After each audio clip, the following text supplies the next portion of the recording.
ওয়ার্ল্ডে তোমাদের অনেক অনেক স্বাগত, অনেক অনেক ভালোবাসা। তোমরা সবাই কেমন আছো? আশা করছি তোমরা সবাই খুব ভালো আছো। আমিও কিন্তু অনেক ভালো আছি। এখন থেকে আমার ভিডিওটা শুরু করছি, প্লিজ তোমরা পুরো ভিডিওটা দেখো। আশা করছি আজকের ভিডিওটা তোমাদের খুব ভালো লাগবে। আজ সকালটা শুরু হয়েছে 7:30 থেকে। ঘুম থেকে উঠে প্রথমে ফ্রেশ হয়েছি, ফ্রেশ হয়ে কিন্তু সংসারের কাজে লেগে পড়েছি। আর প্রত্যেকটা ঘরের বউদের কিন্তু এই কাজগুলো রুটিনের মধ্যেই পড়ে। তো প্রথমে ঘুম থেকে উঠে আমি ভেবে নিই কোন কাজ থেকে শুরু করলে আমার কাজটা করতেও খুব ভালো লাগবে আর সুবিধা হবে। তো প্রথমে আমার মনে হয় বিছনা থেকে কাজটা শুরু করলে আমার সবথেকে বেশি সুবিধা হয়। তো খাটটা পরিষ্কার করে নিলাম, চাদর তুলে দিলাম, এবার ধোয়া চাদর পাতবো। এবার কিন্তু আমি ডাস্টিং করা শুরু করে দিয়েছি। আর আমি প্রত্যেকদিন কিন্তু হাতে 1 ঘন্টা নিয়ে কিন্তু ডাস্টিংয়ের কাজটা করে থাকি। পরিষ্কার পরিচ্ছন্ন থাকতে তো সবারই ভালো লাগে, আমার কিন্তু পরিষ্কার পরিচ্ছন্ন থাকতে বেশি ভালো লাগে। আমার ঘরে হয়তো অনেক কিছু নেই, কিন্তু যতটা আছে ততটা কিন্তু পরিষ্কার করেই রাখি। আর আমার ঘরটা কিন্তু অনেকটাই ছোট, কিন্তু ছোট হলে কি হবে, এটাকে কিন্তু সুন্দর করে গুছিয়ে রাখতে আমি খুব ভালোবাসি। আর আমার কথা যদি কোনো ভুল ত্রুটি হয়ে থাকে প্লিজ তোমরা একটু মানিয়ে নিও, কারণ আমি সেইভাবে গুছিয়ে কথা একদমই বলতে পারি না। 1 মিনিটের একটা মিনি ব্লগে কথা বলা আর লং ভিডিওতে 15 মিনিট 12 মিনিটের একটা ভিডিওতে কথা বলার মধ্যে কিন্তু অনেকই পার্থক্য থাকে। আর আমার ভিডিওতে কোথায় কি ভুল হচ্ছে সেটা অবশ্যই আমাকে কমেন্ট করে তোমরা জানিও, তাহলে আমার খুব সুবিধা হবে ওই ভুলটা শুধরে নিয়ে ঠিক করে কিন্তু ভিডিওটা করার। আশা করছি তোমরা অবশ্যই কমেন্ট করে জানাবে। আগের একটা ব্লগে একটা বোন কমেন্ট করেছে, তার নাম হলো সুপ্রিয়া, যে দিদি তুমি কি ভাড়া বাড়িতে থাকো? হ্যাঁ বোন, আমি ভাড়া বাড়িতে থাকি। এটা কিন্তু আমার নিজের বাড়ি না, কিন্তু নিজের মতন করেই গুছিয়ে থাকার চেষ্টা করি। আর এই পুরো বাড়িটায় কিন্তু আমি একাই থাকি, আর কেউ কিন্তু থাকে না। এই কারণে কিন্তু এই বাড়িটা আমি নিজের বাড়ির মতন কিন্তু গুছিয়ে রাখার চেষ্টা করি যতটা পারি। আর তোমাদের সঙ্গে কথা বলতে বলতে কিন্তু আমার প্রায় ডাস্টিংয়ের কাজ শেষের পথে। এখন বাকি আছে টিভি, আয়না আর ফ্রিজটা মুছে নিলেই কিন্তু আমার আজকের মতন ডাস্টিংয়ের কাজ শেষ। প্রত্যেক দিনই যদি পরিষ্কার করা হয় তাহলে কিন্তু কোথাও ঝুলো জমে না, ধুলো জমে হয় না, তাহলে কিন্তু তোমাদের কাজ করতে অনেকটাই সুবিধা হবে। আমি শুধু শনিবার আর মঙ্গলবার বাদ দিয়ে আমি প্রত্যেক দিনই কিন্তু এইভাবে পরিষ্কার করি ঘর বাড়ি। শনি মঙ্গলবারটা বারণ করেছে বাড়ির লোক, তার জন্য কিন্তু আমি করি না। আর এই আয়নাটা কিন্তু পুরোটাই ফাঁকা ছিল, কোনো ফুল লাগানো ছিল না। আমি প্লে দিয়ে কিন্তু এই ফুলগুলো বানিয়ে লাগিয়েছি, কারণ ফাঁকা ফাঁকা লাগছিল বলে। এখন বেশ ভালোই লাগে ফুলগুলোর জন্য, কিন্তু ইদানিং দেখছি ফুলগুলো কিন্তু খুলে খুলে পড়ে যাচ্ছে। এই করে করে কিন্তু 3-4টে ফুল কিন্তু পড়েও গেছে। আজকেও মুছতে গিয়ে কিন্তু একটা ফুল খুলে গেছে, আর কি করা যাবে, পরে আঠা দিয়ে আটকে দেবো। তারপরে কিন্তু দেখো ফ্রিজের কাছে চলে এসেছি। আর 2 দিন আগে কিন্তু ফ্রিজের ভেতরটা বাইরেটা পরিষ্কার করেছিলাম, কিন্তু ফ্রিজ যখন আমরা খুলি হাতের ছাপ বসে যায়, এই কারণে কিন্তু বাইরেটা আজও পরিষ্কার করে নিলাম। আর আমার ফ্রিজটা অতটাও নোংরা হয় না, কারণ আমি কিন্তু ফ্রিজে সবসময় কভার পরিয়ে রাখি। আর আমার রান্নাঘরে যেহেতু ফ্রিজটা রেখেছি, সেই কারণে কিন্তু আমি কভারটা পরিয়ে রাখি, না হলে কিন্তু তেলের একটা দাগ হয়ে যাবে ফ্রিজের উপরটায়। এবার কিন্তু বিছনার চাদরটা আমি পেতে নেব, ধোয়া চাদরটা। আর এখানে দেখো 4 কোণায় 4টে গিট দিয়ে নিচ্ছি, কারণ যখন আমি জাজিমের উপরে এই বিছনার চাদরটা পাতবো, না হলে কিন্তু সরে যাবে। এই গিটগুলো যখন জাজিমের নিচে দিয়ে দেবো 4 কোণায় 4টে, তখন কিন্তু আর সরে যাওয়ার সম্ভাবনা থাকবে না। আর যেমন বিছনার চাদর টান টান থাকবে, তেমনই কিন্তু সারাদিন থাকবে, তুমি যতই এর উপরে লাফালাফি করো না কেন। কারণ মাম্মাম সবসময় আমাদের ঘরেই থাকে বেশিরভাগ টাইমটা, ওই খাটের উপর খেলা করে পুতুল নিয়ে, তার জন্য কিন্তু এইভাবে বিছনার চাদরটা পেতে রাখি।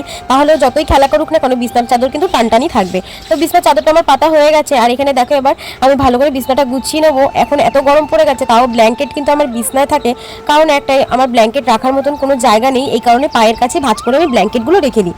আর এখানে দেখো আমার যখন মন খারাপ করে, এই যে পুতুলগুলো দেখছো, ওদেরকেই জড়িয়ে ধরে আমার মনের কথাগুলো বলি। কারণ মানুষকে বললে তো মানুষ এখন আমার কাছে কথাগুলো শুনবে মন দিয়ে, পরেক্ষণই অন্য একজনের কাছে গিয়ে আমার কথাগুলো বলে দেবে। আর এখানে দেখো আমার বিছনা কিন্তু গোছানো হয়ে গেছে। তারপরে কিন্তু চলে এসেছি চা করার জন্য।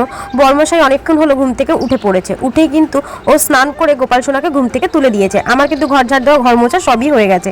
গোপাল সোনাকে তুলবে, তার জন্য কিন্তু বাসি ঘর আমি একদমই রাখি না। সকালে উঠে এই কাজগুলো কিন্তু আমি করে নিই। এখানে দেখো আদা দিয়ে একটু চা করছি। আমরা কিন্তু সবসময় চা খাই না, 2 দিন ধরে এত গলা ব্যথা, এই কারণে কিন্তু 2 দিন ধরে আমরা চা খাচ্ছি। আর কাশির ওষুধ খেতে আমার একদমই ভালো লাগে না, সেই কারণে আমি মনে করি চা খাওয়াটা তার থেকে অনেকটাই ভালো।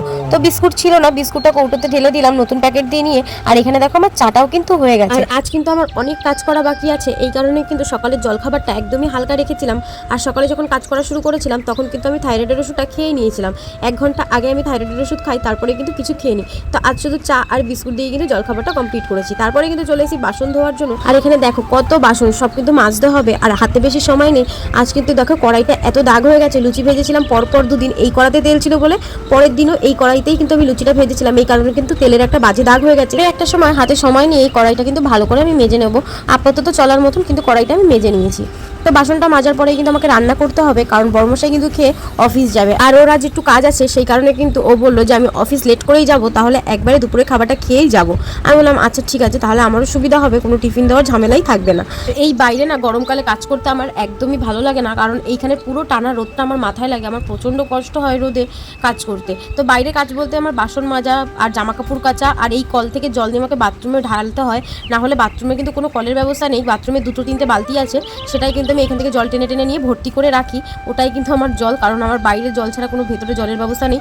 আর টাইমের জল চলে গেলে তো আর জল থাকবে না, সেই কারণে আমি বালতি ভর্তি করে রাখি, যেন জল চলে গেলেও আমি জলটা পাই। আর আমাদের এখানে কিন্তু 4 টাইম জল দেয়, সেই কারণে কিন্তু আমার কোনো অসুবিধা হয় না জলের, আমি টাইম মতন কিন্তু জলটাও পেয়ে যাই, আমার কাজকর্মগুলো কিন্তু হয়ে যায়। কিন্তু দুপুরবেলার টাইমটা আমি কাজ করি কেন, কারণ এই টাইমটা রোদ থাকে, আমি কাঁচা ধোয়াটা করতে পারলে এই টাইমটা শুকিয়ে যায়, কিন্তু যতই হোক কষ্ট হলে এই টাইমটাই আমি চেষ্টা করি কাজবাজগুলো করে রাখার।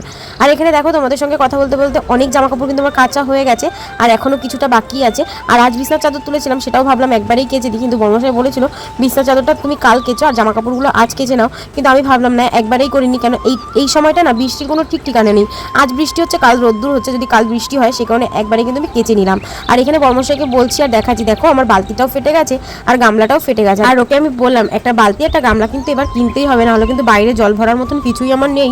তো বললো ঠিক আছে, একটা ঢাকনাওয়ালা বালতি আর একটা গামলা তোমাকে আমি এনে দেবো, মাইনেটা পাই তারপরে। আমি বললাম আচ্ছা ঠিক আছে। আর এই গামলাটার এই বালতিটার অনেক দিন বয়স, যখন প্রথম আমি আলাদা করে নতুন সংসার করি তখনকার বালতি আর গামলা। আর জানো তো এই বালতিটার গামলাটা ফাটার একটাই কারণ, এই যে রোদের মধ্যে থেকে থেকে না শক্ত হয়ে যায়, এই ফলে কিন্তু আমার গামলাটার বালতিটা ফেটে গেছে। তোমাদের সঙ্গে কথা বলতে বলতে গল্প করতে করতে দেখো আমার কিন্তু জামা কাপড় কাচা ধোয়া সব কিন্তু হয়ে গেছে, এবার মেলে দিলেই কিন্তু আমার এই বাইরের কাজটা কিন্তু কমপ্লিট হয়ে যাবে, তখন আর বাইরে আমার কোনো কাজ থাকবে না, তারপরে কিন্তু আমি ঘরে কাজ করব, তখন আর কিন্তু কোনো কষ্ট হয় না। আর এখানে দেখো বাইরের সব দোকানপাট বন্ধ আজকে, জানি না কেন, এমনি দিন তো সব খোলাই থাকে এই টাইমে, কিন্তু আজ এই লাইনের প্রত্যেকটা দোকান কিন্তু আমাদের বন্ধ রয়েছে, জানি না কেন। তো এখানে দেখো আমার কিন্তু প্রায় হয়ে এসেছে কাজ, এবার কিন্তু রান্নাঘরে যেতে হবে। আর আজ আমার রান্না একদমই করতে ইচ্ছা করছে না, কারণ আমার গ্যাস শেষ হয়ে গেছে, সকালে চা করতে গিয়ে দেখছি গ্যাস শেষ, এবার ইন্ডাকশনে রান্না করতে হবে। আর ইন্ডাকশনে রান্না করতে আমার একদম ভালো লাগে না, কারণ একদম তাড়াতাড়ি রান্না আমার হয় না। আর গ্যাসে রান্না করার একটা সুবিধা কি বলো তো, এক পাশে ভাত এক পাশে ডাল বসিয়ে দাও আর এক পাশে ভাজা বসিয়ে দাও, আমার যেহেতু 3টে বার্নারের গ্যাস, আমার খুব সুবিধা হয় এইভাবে কাজ করতে। আর এই ইন্ডাকশনে রান্না করতে আমার একদমই সুবিধা মনে হয় না। আর আজ কিন্তু বাইরে প্রচণ্ড হাওয়া দিচ্ছে, খুব সুন্দর লাগছিল ওয়েদার, একদিকে রোদও ছিল আর বাইরে খুব সুন্দর মিষ্টি হাওয়া দিচ্ছিল। আর জানো তো বাড়িতে সবসময় একা থাকি, আমার একদমই ভালো লাগে না, আর বাচ্চাদের সঙ্গে সময় কাটাতে আমার বেশ ভালো লাগে। তো এইখানে কাজবাজ শেষ করেই কিন্তু আমি চলে যাবো মাম্মামদের বাড়িতে। আর মাম্মামদের বাড়িতে প্রত্যেকদিন 2টো বাচ্চা আসে ছোটো ছোটো, মাম্মামের সঙ্গে খেলা করতে, তো আমিও যাই ওদের সঙ্গে বসে পড়ি, আর ওদের সঙ্গে আমিও একটু খেলা করে নিই, ওদের সঙ্গে বেশ ভালোও লাগে, ছোটোবেলার দিনগুলো কিন্তু মনে পড়ে যায়। আর আমরা যখন ছোটো ছিলাম কত ধরনের খেলা খেলেছি বলো তো। আর এখনকার বাচ্চারা তো বেশিরভাগ মোবাইল নিয়েই বসে থাকে, ফোন দেখবে না হলে গেম খেলবে, এইটা একটা অভ্যাসে দাঁড়িয়ে গেছে। আর আমাদের সময় তো ফোন কী জিনিস জানতাম না, একটু খেলার জন্য কত ছটফট করতাম, কখন বিকেল হবে একটু খেলতে যাব। আর আমার মা কিন্তু প্রচুর স্ট্রিক্ট ছিল, আমাকে কিন্তু ঘর থেকে একদমই বেরোতে দিত না। আর আমরা আগে কিন্তু ভাড়া বাড়িতেই থাকতাম, বাবার ব্যবসার সূত্রে আমরা বাইরে থাকতাম, এই কলকাতাতে থাকতাম না। আর সেই কারণে কিন্তু মা অচেনা জায়গায় প্রথম গেছে আমাকে নিয়ে, তখন আমি ছোট, আমাকে কিন্তু একদমই ঘর থেকে বেরোতে দিত না, এই কারণে আমি ঘরেও কিন্তু বেশিরভাগ টাইমটাই থাকতাম। আমার জামা কাপড় মেলা হয়ে গেছে, আমি ঘরে চলে এসেছি, ঘরে এসে দেখছি বড়মশাই ভাত আর আলু সিদ্ধ বসিয়ে দিয়েছে, আর এখানে ডাল সিদ্ধ করে রেখে দিয়েছে আমার জন্য, যেন কাজটা আমার করতে অনেকটা সুবিধা হয়। আর এখানে পেঁয়াজ কেটে রেখে দিয়েছে, কাঁচা লঙ্কা কুচিয়ে রেখেছে, আমার জন্য রান্না করতে সুবিধা হয়। আর এখানে ঘরে এসে আমি কিন্তু এবার পেঁয়াজি বানাবো, তার জন্য কিন্তু এখানে পেঁয়াজ নিয়েছি, কোচানো নিয়েছি, কালো জিরে, আখেরে নিয়েছি লঙ্কার গুঁড়ো, ধনের গুঁড়ো, জিরের গুঁড়ো দিয়ে, এবার হলুদ পরিমাণ মতো, নুন দিয়ে, বেসন দিয়ে এবার কিন্তু মেখে নিতে হবে ভালো করে। আর এখানে দেখুন বড়মশাইকে বললাম একটু জল দিতে, আর দেখো এত জল দিয়ে দিয়েছি পুরো একদম জল জল হয়ে গেছে, এর মধ্যে আবার আমাকে একটু বেসন দিয়ে তারপরে ভালো করে এটা মেখে নিতে হবে। তো বেসন দিয়ে কিন্তু আমি ম্যারিনেট করে রেখে দিয়েছি পেঁয়াজটা। আর এখানে আগে পাঁপড়টা ভেজে নিই প্রথমে, তারপরে কিন্তু পেঁয়াজিটা ভেজে নেবো। আর ডালের সাথে পাঁপড় ভাজা তো বেশ ভালোই লাগে। আর আমাদের বাড়িতে কিছু হোক না হোক ডাল আর পাঁপড় ভাজাটা বলতে গেলে সবসময়ই হয়, কারণ ডালটা আমার বড়মশাই খুব ভালোবাসে, আর এই পাঁপড় ভাজাটা আমি ভালোবাসি, কিন্তু ব্যাট পাঁপড়টা বেশি ভালোবাসি আমি, আর বড়মশাই কিন্তু গোল পাঁপড়টা বেশি ভালোবাসে। তো এখানে দেখো পাঁপড় ভাজা হয়ে গেছে, এবার কিন্তু কড়ার মধ্যে এক এক করে পেঁয়াজি ছেড়ে দেবো। আর যখন পেঁয়াজিটা ছাড়ছিলাম প্রথমে ভেবেছি তেলটা গরমই হয়নি, কারণ ইন্ডাকশনে না আমি রান্না ঠিকঠাক করতে পারি না, তো তার জন্য দেখছি না ভালোই গরম হয়ে গেছে, হাত দিয়ে দেখছি ভালো গরম হয়ে গেছে, হাতেও একটু ছাকা খেলাম। আর এখানে দেখো কত সুন্দর করে পকোড়াগুলো ভাজা হয়ে যাচ্ছে, আর আমি ভাবিনি পকোড়া ভাজাটা এটাই ভালো হবে। আর আমি এত বোকা, একবার কি হয়েছে আমি ইন্ডাকশনে রান্না করবো, আমার গ্যাস শেষ হয়ে গেছে, তো বড়মশাইকে বলেছি আমি কড়াই নিয়ে আসতে, তো বড়মশাই নিয়েছে স্টিলের কড়াই। এবার স্টিলের কড়াইতে যখন আমি মাছ ভাজা বসিয়েছি, স্টিলের কড়াইয়ের গায়ে তো মাছ লেগে বসে আছে, একদম মাছ উঠছে না, কত তেল দিয়েছি তাই ভাজা হচ্ছে না। সেই থেকে কিন্তু আমি স্টিলের কড়াইটা একদমই বাদ দিয়ে দিয়েছি। আর এই ননস্টিকের কড়াইটা এই বছর অ্যানিভার্সারিতে আমি গিফটে পেয়েছি, একজন আমাকে গিফট করেছে। আর সেই থেকেই কিন্তু এই কড়াইটা আমি কিন্তু ইউজ করছি। কড়াইটা সত্যিই ভালো, খুব অল্প তেলে রান্না হয় আর খেতেও কিন্তু খুব ভালো হয়। আর এখানে দেখো পকোড়া ভাজা কিন্তু হয়ে গেছে, আর সঙ্গে করবো ডিম ভাজা।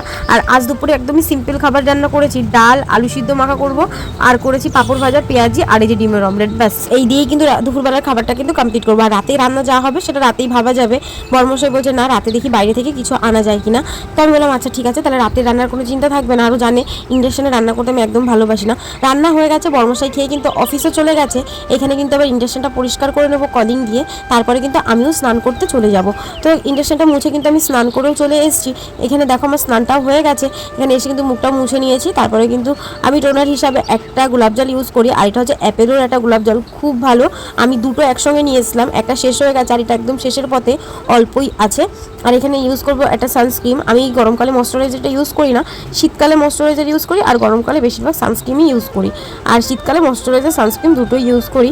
আর সানস্ক্রিম লাগানো হয়ে গেছে, এবার একটু সিঁদুরটা পরে কিন্তু দুষ্টুকেও খেতে দিয়ে দেবো। দুষ্টুও কিন্তু সকাল থেকে খাইনি এখন অবধি কিছু ভারী খাবার, কারণ দুষ্টুকে সকালবেলার ভোগে বর্মশা একদম হালকা খাবার আজকে দিয়েছিল। আর এখানে দেখো দুষ্টু একদম স্নান করার জন্য রেডি, কারণ দুষ্টু কিন্তু স্নান করতে খুব ভালোবাসে।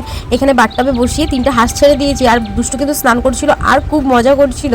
আর এখানে দেখো গোপুসোনার জন্য কিন্তু আমার প্রসাদ রেডি। আজ কিন্তু ওকে আমি চিড়ের প্রসাদ দেবো, কারণ এখন তো আমি প্রত্যেকদিন ওকে অন্ন রান্না করে দিতে পারি না, তার জন্য অন্ন হিসাবে কিন্তু আমি চিড়ের ভোগটাই ওকে দিই। আর আজ যেহেতু মঙ্গলবার ছিল সেই কারণে কিন্তু বর্মশাই ফুলমালা নিয়ে এসেছে। আর জবার মালা পাইনি বলে রজনীর মালাই কিন্তু মা কালীকে আমি দিয়েছিলাম। আর এখানে দেখো আমি পুজো সেরে কিন্তু খেতে বসে পড়েছি। দুপুরের খাবারটা খেয়ে একটু রেস্ট নিলাম, তারপরে কিন্তু দেখছি সন্ধ্যে হয়ে গেছে।